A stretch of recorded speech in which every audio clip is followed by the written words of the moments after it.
Bonjour, bienvenue sur cette nouvelle vidéo consacrée aux objections. Aujourd'hui, on va voir qu'est-ce qu'il faut répondre, comment est-ce qu'on peut faire quand un client te dit j'ai pas confiance. Hmm. Avant ça, je te laisse juste quelques secondes et je te récupère juste après. Hey, ga eens werken. Ga eens wat doen.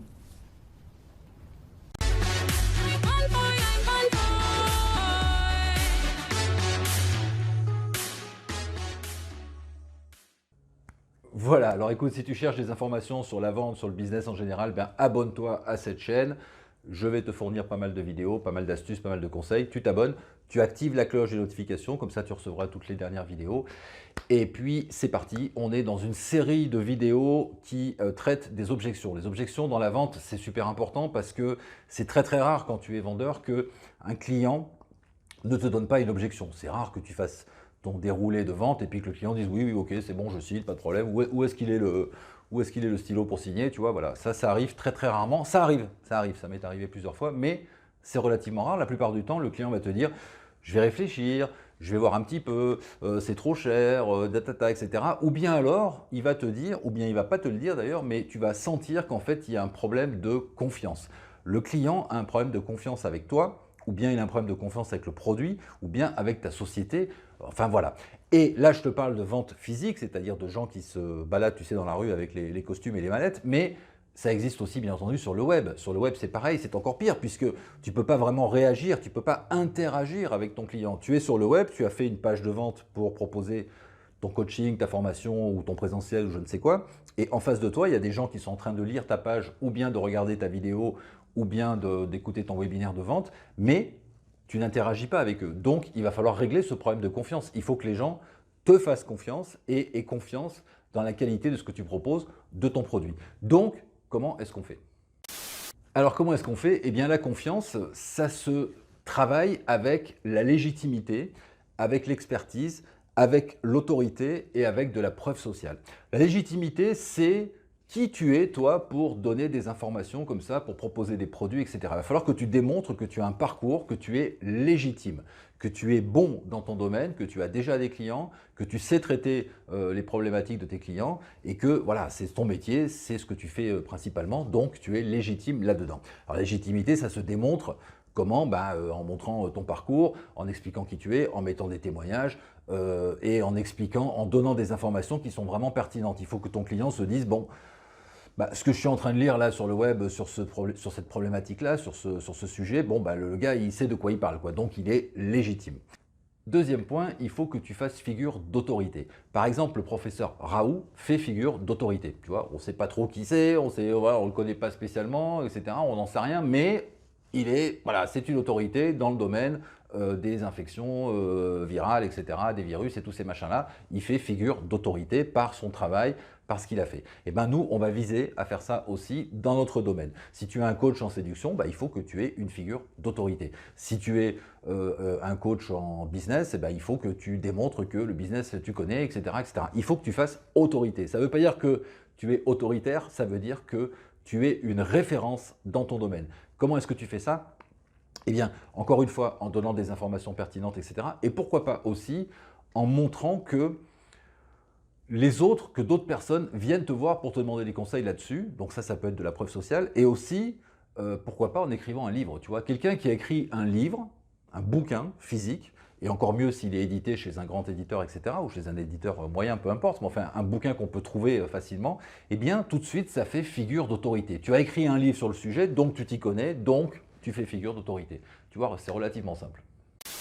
Pour contrer cette objection « je n'ai pas confiance en toi », eh bien, il faut démontrer que des personnes, des clients, ont confiance en toi, t'ont fait confiance et ne le regrettent pas. Comment est-ce qu'on fait ça? Eh bien, avec, bien sûr, les témoignages. C'est-à-dire que tu peux récupérer des témoignages vidéo, texte, audio de tes clients, tu les mets sur ton site.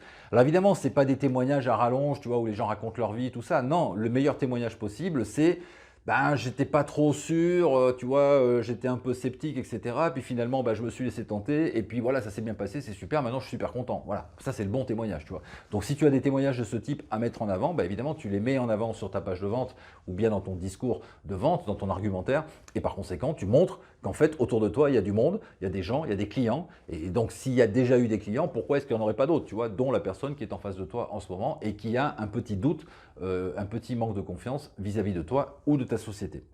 Et enfin, pour contrer cette objection « j'ai pas confiance », eh bien, tu peux apporter de la preuve sociale. La preuve sociale, c'est le fait que l'on te voit avec des gens en qui on a confiance. C'est-à-dire que toi, je ne te connais pas. Je ne te connais pas, j'arrive sur ta page de vente, tu veux me proposer une formation sur je ne sais quel sujet, je ne te connais pas. Par contre, je connais très bien un de tes concurrents ou bien quelqu'un qui est sensiblement sur le même marché. Et cette personne, je sais très bien ce qu'elle fait et j'ai confiance en elle. Et à un moment donné, je vois une photo, bien je vois une vidéo avec toi et cette personne. Vous êtes ensemble, vous avez l'air de bien vous entendre, vous êtes potes et donc, bah, si tu la connais et si cette personne t'apprécie, bah, du coup, par transfert comme ça, je vais t'apprécier aussi et je vais transférer une partie de ma confiance dans toi. C'est pour ça que tous les infopreneurs, tous les solopreneurs, quand ils se réunissent, tu sais, lorsqu'ils font des masterminds ou bien lorsqu'ils font des petites conférences, des machins, bah, ils n'hésitent pas à se mettre en photo avec telle ou telle personne parce que voilà, si tu es coaché par exemple par, je sais pas moi, Martin Latulippe, tu vois, qui est un peu connu dans le domaine du développement perso et du coaching, eh bien tu es un de ses clients, bah, tu te prends en photo comme ça avec lui et tu vas mettre ça sur ton site. Qu'est-ce qui va se passer? Les gens ne te connaissent pas toi, mais ils connaissent Martin. Donc ils disent, ah bah tiens, il connaît Martin, ils sont en photo ensemble, donc ils se connaissent, donc on peut lui faire confiance. C'est tout con, c'est bête, c'est même idiot, mais ça fonctionne. Donc tu as pris des notes, la preuve sociale, l'autorité, la légitimité, l'expertise, il faut que tu démontres. C'est-à-dire que si quelqu'un manque de confiance vis-à-vis de toi ou vis-à-vis de ton produit, eh bien, il va falloir que c'est toi qui dois ramer. Ce n'est pas lui qui doit faire un pas vers toi, c'est toi qui dois faire un pas vers lui pour lui démontrer que tu es digne de confiance. Il y a plusieurs leviers à activer pour ça. Il faut que tu les mettes en place, que ce soit dans une démarche physique, tu vois, avec des gens, des vrais gens dans la vraie vie, ou bien que ce soit sur une démarche sur le web, lorsque tu fais une page de vente, une vidéo de vente ou bien un webinaire de vente. Il faut que tu penses à apporter tous ces éléments pour que la personne puisse te faire confiance derrière. Éventuellement, dernier élément que tu peux ajouter pour la confiance, eh bien, c'est apporter une garantie en béton. C'est-à-dire que je comprends, tu ne me connais pas, tu ne me fais pas confiance, d'accord, bah écoute, moi je t'apporte une garantie en béton qui est une garantie dans laquelle je prends les risques à ta place. Je ne te demande pas de me faire confiance, je ne te demande pas de me croire sur parole, par contre voilà, je te propose ce produit, il est super, je te le garantis. Et donc, je t'apporte une garantie, satisfait remboursé ou bien ce que tu veux, une garantie qui fait que la personne se dit, bon, bah finalement, il n'y a pas de risque. S'il n'y a pas de risque, eh bien, je peux y aller et on verra bien ce qui se passe. Voilà, tu vois, il y a de multiples solutions. Il faut se casser un peu la tête pour répondre aux objections, mais c'est très très important parce que c'est en levant cette objection que ton client va pouvoir se décider et acheter chez toi.